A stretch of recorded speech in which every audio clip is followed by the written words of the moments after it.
At what point in your career did you become connected with the Reese Committee? 1953. 1953. Yeah. And what was that capacity, sir?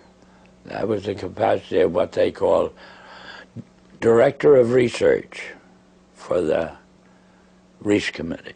Can you tell us what the Reese Committee was attempting to do?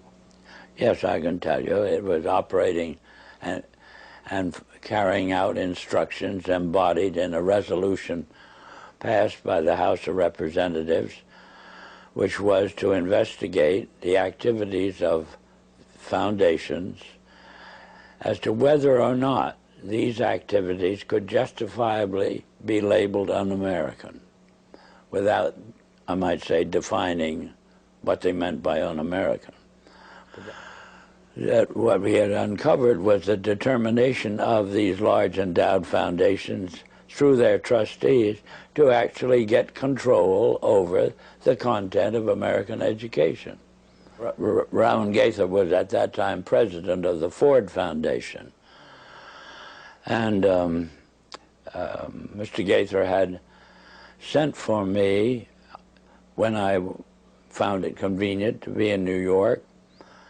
Mr. Gaither said, "Mr. Dodd, we've asked you to come up here today because we thought that possibly off the record you would tell us why the Congress is interested in the activities of foundations such as ourselves." Mr. Gaither then went on voluntarily and stated, he said, "Mr. Dodd, all of us that have a hand in the making of policies here have had experience either with the OSS during the war or the European Economic Administration after the war. We've had experience operating under directives. We here operate on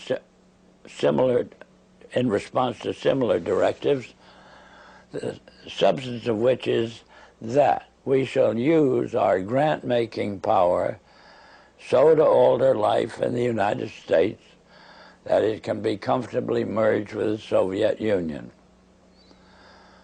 Well, parenthetically, Mr. Griffin, I nearly fell off the chair.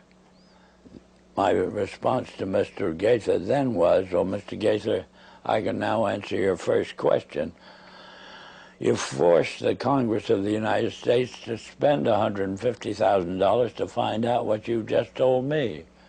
I said, "Of course, legally, you're entitled to make grants for this purpose, but I don't think you're entitled to withhold that information from the people of the country to whom you're indebted for your tax exemption.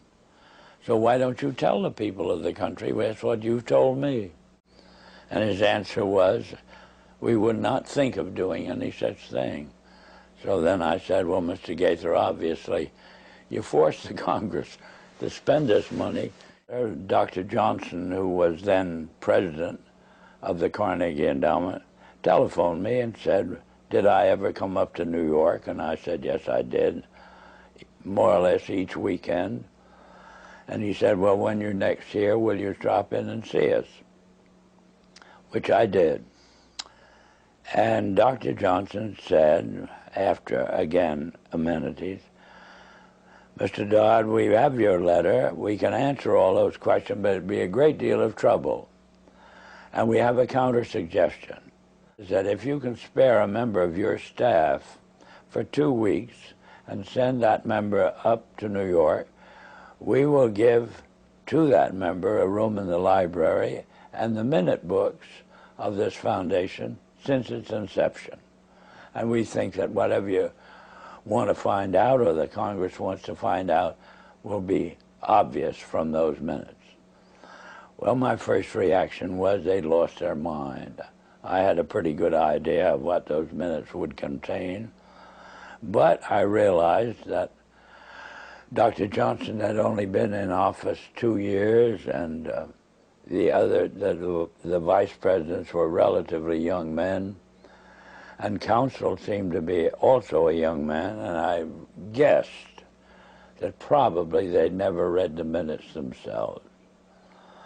And so I said I had somebody, I would accept their offer, and I went back to Washington, and I selected the member of my staff who was on my staff, having been a practicing attorney in Washington, but she was on my staff to see to it that I didn't break any congressional procedures or rules.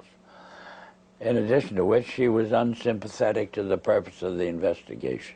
She was level-headed and a very reasonably brilliant, capable lady. And her attitude toward the investigation was, what could possibly be wrong with foundations? They do so much good. Well, in the face of that sincere conviction of Catherine's, I went out of my way not to prejudice her in any way. And off she went to New York. She came back at the end of 2 weeks with the following in the way of, on dictaphone belts. We are now at the year 1908, which was the year that the Carnegie began operations. And in that year, the trustees, meeting for the first time, raised a specific question, which they discussed throughout the balance of the year in a very learned fashion. And the question is there any means known more effective than war, assuming you wish to alter the life of an entire people? And they conclude that no more effective means than war to that end is known to humanity.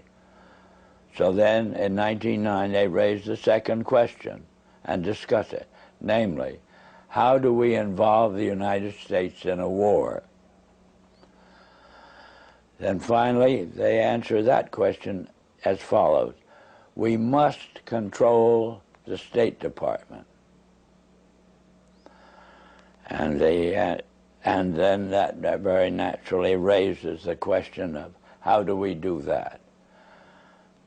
And they answer it by saying we must take over it and control the diplomatic machinery of this country. And finally, they resolve to aim at that as an objective. Then time passes, and we are eventually in a war, which would have been World War I.